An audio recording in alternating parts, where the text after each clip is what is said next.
ఆయనను ఆరాధించువారు ఆత్మతోనూ సత్యముతోనూ ఆరాధించవలెనను. యోహాను సువార్త 4:24. దేవుడు ఆత్మయ్యున్నాడు, ఆరాధనలకు యోగ్యుడు, స్తుతింపదగినవాడు, పూజార్హుడు, స్తోత్రార్హుడు, సమీపించరాని తేజస్సులో ఉండువాడు.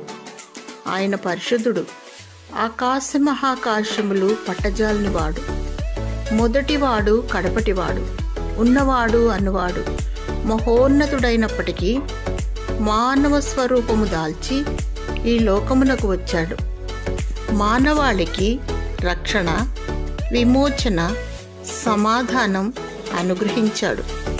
యేసు పొందిన దెబ్బల చేత స్వస్థత, ఆయన రక్తము ద్వారా విమోచన. దేవుడు నీకు రక్షణ, స్వస్థత, సమాధానము, సంతోషము అనుగ్రహించునుగాక. ఆమేన్.